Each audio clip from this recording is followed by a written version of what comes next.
捨て猫との出会いは、戸惑いを超えて。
いつもピーコと眺めている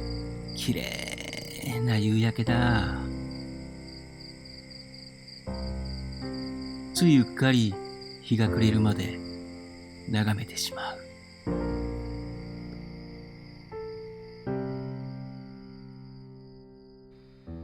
捨て猫を目の前にしたとき、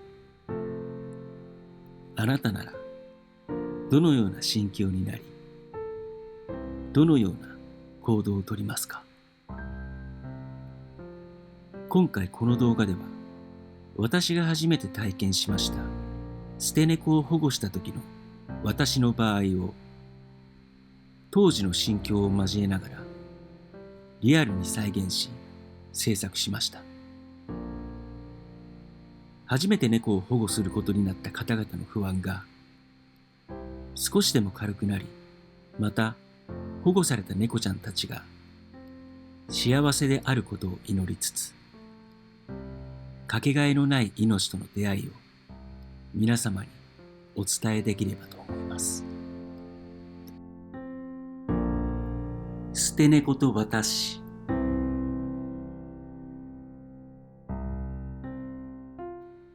今から6年前、2016年夏。その日の朝は観測史上最も暑い台風一過の猛暑日でした。私は買い物に出かけるため、アパートの2階から駐車場にある自転車へ向かいました。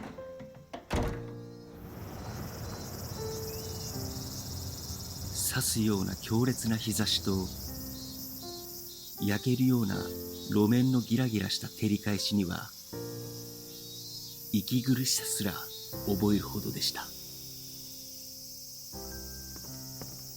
駐車場に着くと、私の自転車の前に何かの塊がありました。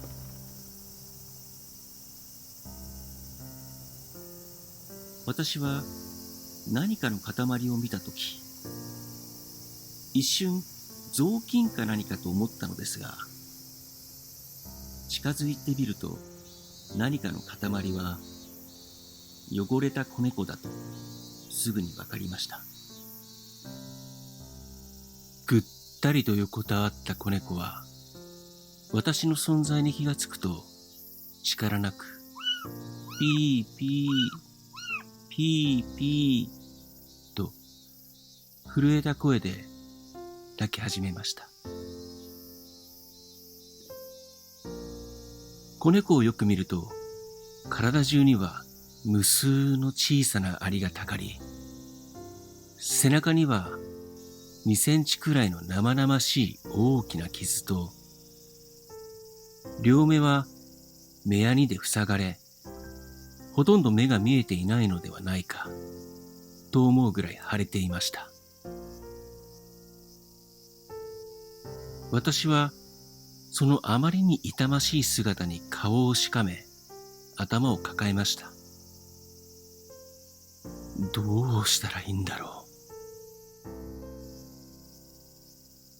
片手にでも乗るような小さな命一つ前にして、これほどまでに動揺する自分がひどく情けなく感じたのを今でも覚えています。私が初めにしたこと。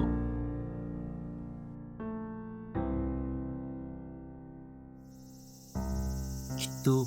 この炎天下だから相当に喉が渇いているのではないかと思い、急いで2階の自宅に駆け上がり、小さなお皿を用意しました。その小皿に水を入れ、そっと子猫の前に置くと、子猫は弱々しく立ち上がり、泣きながら駐車場のあちらこちらをふらふらと歩き始めました。私が見る限りでは、立ち上がることも、ましてや歩くことも、すでに限界を迎えているだろうと思われるぐらい弱々しい姿をしていました。ピーピーピーピー。その渾身の鳴き声はまるで最後の力を振り絞ってお母さんを呼んでいるようでした。私ははっと我に返り、水ではなく牛乳じゃないとダメなのか、そう思った私は自転車に飛び乗り、近くのコンビニまで急いで牛乳を買いに行きました。正直に告白しますと、あの子猫、牛乳を買いに行っている間にどこかにいなくなってくれればいいのにと思っていました。コンビニから戻ってきたとき、子猫は丸められた雑巾のように小さく小さく、とても小さく丸まっていました。私はすぐに小皿の水を捨て、牛乳を注いで子猫の前に差し出しましたが、口にしようとはしませんでした。私の不安は少しずつ大きくなり、誰か周りに子猫の扱いを知っている人が偶然通らないかなど頭をよぎりましたが、今目の前にある子猫の命を何とかしたい気持ちは、私の不安を超え、私自身を突き動かし始めました。私の場合、保護猫をどうしたか。私はインターネットで捨て猫を保護した場合どうしたらよいのかを調べたところ、地域の交番に連絡を取り、拾得物として預かってもらうという方法があることを知り、すぐに交番に連絡することにしました。担当の方に説明したところ、一時的に預かりますが、落とし主がいない場合はセンターに引き渡すようになっていますという説明を受けました。私は捨て猫を拾うということが初めてだったこともあり、センターに引き渡すということはどういうことなのか、私のその時の解釈では無条件に殺処分されてしまうことだと勘違いし、それだけは絶対にできないと思い、すぐに電話を切ってしまいました。担当の方から譲渡会の説明も受けていたようですが、その時は完全冷静さを失っており、会話のほとんどは覚えておりません。ただ、譲渡会では里親がなかなか見つからない場合もあることを、その後のインターネットの情報で知りました。賛否を承知の上で書かせていただきますと、今思えば冷静さを失っていてよかったんだと思います。あの時、衝動的にそれだけは絶対にできないと感じたのは、私の冷静な判断などではなく、小さな子猫がお母さんを探して必死に生きようとする力、今目の前にある尊い命の刹那への私の心の底からの叫びだったのだと思うのです。いわば同じ生き物としての痛み、苦しみへの共感、魂への共感、それを慈しみの心というのではないでしょうか。私はひとまず預かってもらうところを探すよりも、子猫の体力を回復させることを最優先にしようと頭を切り替えました。偶然にも徒歩5分以内の場所に新しくできた動物病院があったので、すぐに子猫を段ボール箱に入れ、その動物病院へ連れて行くことにしました。動物病院にて、徒歩で向かうこと約5分。動物病院に到着し、受付の方にそれまでの経緯や状況を説明し、獣医さんに見てもらうことになりました。獣医さんによると、子猫はメス。おそらく生まれてからまだ3週間も満たないだろうと伝えられました。また、猫の習性として、親猫は弱い子供を置き去りにすることがあるということを教えてくれました。背中の大きな傷と目の腫れはカラスにやられた可能性があるとのことでした。水も牛乳も飲まなかった理由としては、鼻が鼻水で塞がり、匂いを確認することができなかったからとのことでした。またもし病院に連れてくるのがあと少し遅れていたら、おそらく力尽きて死んでいただろうとも言われました。私はひとまず子猫を動物病院に預けました。まだこの時点では助かる確証はありませんでしたが、一旦家で連絡を待つことにしました。病院に預けてから3時間後、病院から連絡をもらい、私は子猫を引き取りに行きました。全身にたかっていたあれはきれいに落とされ、両目の縁は痛々しく腫れていましたが、少しだけ開いていました。診察台の上では、一体この子猫のどこにそんな力があるのかと思うほど、ピーピーピーピーと元気よく鳴いており、先ほどの状況からすると、見違えるほど綺麗になった姿を見て、これでよかったんだと、ほっと胸をなで下ろしました。よかったな。よかったな。私は親切に受け入れてくれた獣医さんと看護師さんにお礼を伝えると同時に、涙がとめどなく溢れてきました。自宅にて、子猫と一緒に自宅に戻り、やっと冷静に考えられるようになった私は、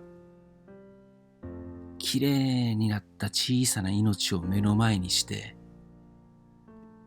この子はたった3週間で親と離れ離れになってしまったのか、と思ったら、また涙がポロポロと止まらなくなりました。自宅に戻ってからというもの、子猫は深く深く眠り続けました。現在、あれから6年の月日が経ちました。保護した時思ったことは、子猫の元気が回復したら、猫好きの人を探そうかと考えたこともありましたが、気がつけば6年間ずっと一緒にいました。家に迎え入れた当初、元気を回復した子猫は、それこそ部屋中を飛ぶように遊び回っていましたが、6年も経てば人間といえば40歳ぐらいなので、今ではふっくらとした落ち着いた雰囲気。いや、あのボロ雑巾のような子猫は、貫禄のある立派なふてぶてしい猫へと成長しました。保護してから半年くらいには不妊手術をしました。かわいそうな気持ちもありましたが、これだけは仕方ありませんでした。子猫の名前はピーコと名付けました。ずっとピーピーピーピー泣いてたからピーコです。今ではピーピー泣きません。ミャーミャーあうあうまーなど、いろんな鳴き声で私を呼んでくれます。私は今でもピーコと呼ぶたびに、あの台風一過の猛烈な炎天下をたった一人で耐え抜いた小さな命のたくましい叫び声を思い出します。ピーピーピーピーピーピーピーピー、私を呼んでくれてありがとうね、ピーコ。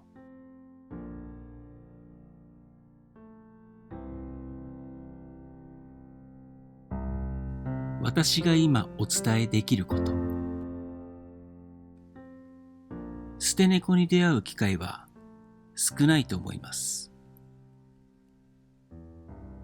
私も初めての経験でした。この経験を一言で言えば、それはまさに戸惑いであり、この動画でお伝えしたかった最も大事な点です。私は子猫と生活することを決めましたが、捨て猫発見後から保護決断に至る経緯において、インターネットの情報は欠かせませんでした。家の契約上、ペットを飼えないことや、アレルギーなどの事情により飼えない方々もいらっしゃると思います。その場合、譲渡会や動物愛護センター、ボランティア活動、また不妊手術についての情報を調べることは、不安を軽減する上においてとても重要かと思います。最後に、ある日突然訪れた捨て猫との運命的な出会いは、図らずも慈しみの心を私にもたらしました。それは大変得難い心の糧となりました。今振り返れば、実は保護されたのは猫ではなく、私の方ではなかったかと、時折そんな思いを巡らせることがあります。この慈しみの心がかけがえのないすべての命に広がっていくことを願いつつ、この動画を終わりにしたいと思います。最後までご視聴いただき、本当にありがとうございました。